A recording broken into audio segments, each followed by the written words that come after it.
Kuvayo igice ca 36 uko abantu batanze bigasaguka. Besaleli na Oholiyabu n'umuntu wese w'umuhinga, abo Uhoraho yashizemwo ubuhinga n'ubwenge bwo ngo bamenye gukora byose vy'iryo hema, baze babikore nk'uko Uhoraho yabigeze vyose. Nuko Mose ahamagara Besaleli na Oholiyabu n'umuntu wese w'umuhinga, abo Uhoraho yashize ubuhinga mu mitima, mbere n'umuntu wese yasunitswe n'umutima kuza gukora ico gikorwa. Mose abaha ya mashikanwa yose ayo Abisirayeli bashikaniye gukora ivy'iryo hema ngo bayakoreshe, kandi uko bukeye mu gitondo bakomeza kumuzanira ayandi mashikanwa avuye ku mitima ikunze, bituma abo bantu bose b'abahinga bakora ibikorwa vyose vyo kuri iryo hema. Baherako baraza, umuntu wese ava mu gikorwa ciwe yakora. Babarira Mose baterega abantu bazanye ibirenze rwose ku vyo Uhoraho yageze gukora. Nuko Mose ashinga kubibuza. Babitangaza aho bashagaje hose bati, ntihaze hagire umugabo canke umugore asubira gukora ikindi kintu na kimwe co gushikana ku bw'iryo hema. Uko niko babujije abantu kugira ikindi bazana, kuko ivyo bari bafise vyari bihagije gukora ico gikorwa cose bigasaguka.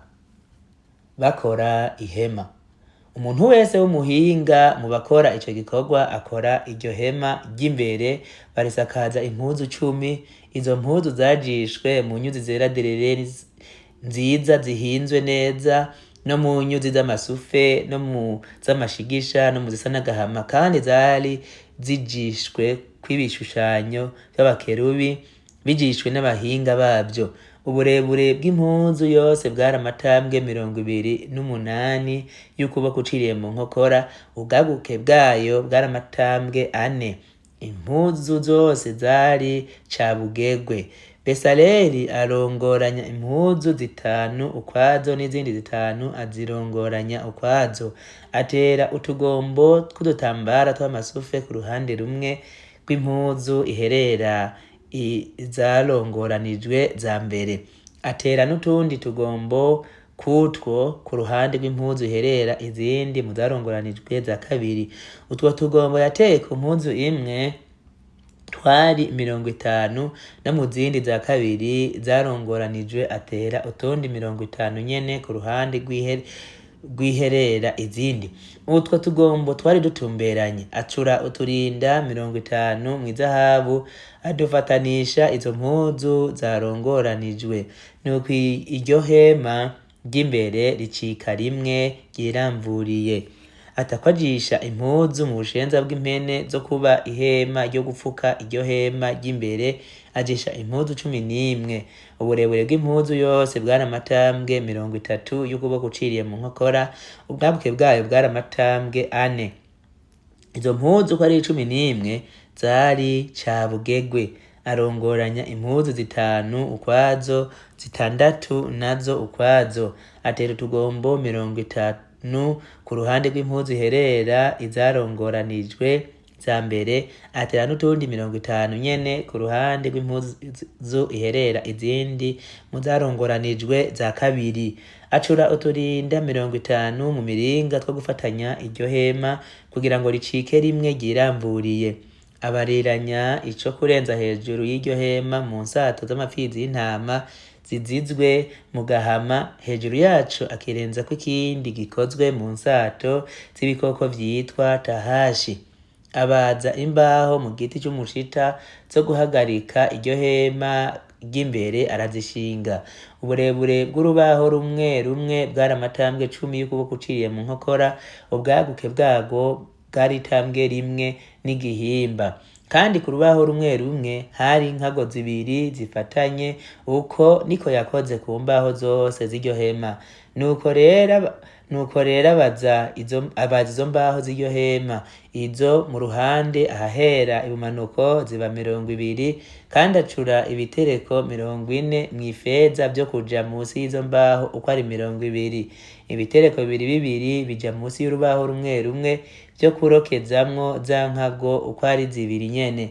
abaza n'izindi mbaho 20 z'urundi ruhande rw'iryo hema ruhera iburaruko, nazo azicurira ibitereko vyazo 40 mw'ifeza, ibitereko 2 vyo kuja munsi y'urubaho rumwe rumwe. Kandi abaza imbaho 6 z'ahahera inyuma kuri iryo hema aharabana n'iburengerazuba, abaza n'imbaho 2 zo ku mfuruka y'iryo hema hahera inyuma nyene. Hasi hari zibiri ariko ahahera hejuru zari zimatanye, aho ikigombo ca mbere kigera. Uko niko yazikoze zompi ku mfuruka zompi z'ahahera inyuma. Nuko izo mbaho zose na zose zari 8, n'ibitereko vyazo vy'ifeza 16, ibitereko 2 bija munsi y'urubaho rumwe rumwe. Abaza ibiti vy'intumba mu giti citwa umushita, ibiti 5 vyo kuja ku mbaho no ku ruhande rumwe rw'iryo hema, n'ibindi 5 vyo kuja kuzo ku rundi ruhande rwaryo, n'ibindi 5 vyo kuja kuzahera inyuma kuri ryo ahera burengerazuba. Igiti cyose cyo hagati y'ibindi kiri hagati kuri izo mbaho akigira umwishikira, kandi izo mbaho azomeka kwiza izahabu, maze azicurira ibigombo vy'izahabu vyo kurobekamwo vya biti. Nivyo biti navyo avyomeka kw'izahabu. Ajisha igihuzu cyo gukingira akijisha mu nyuzi z'amasufe no mu z'amashigisha no mu zisa n'agahama no mu zera derere nziza zihinzwe neza, kandi cari kijishe kw'ibishushanyo vy'abakerubi bijishwe n'abahinga bavyo. Akibazira inkingi 4 mu giti c'umushita, azomeka kw'izahabu, azitera kw'imisumari yacuzwe mw'izahabu, avugutira ifeza ayikuramwo ibitereko 4 vyo kuzinegamwo.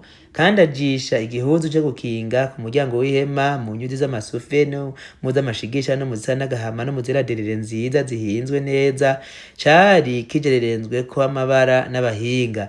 Abaza inkingi 5 zaco, azitera kw'imisumari ku mitwe yazo, azomeka kw'izahabu bo n'imitambikwa yazo. Ibitereko vyazo uko ari 5 vyari bicuzwe mu miringa.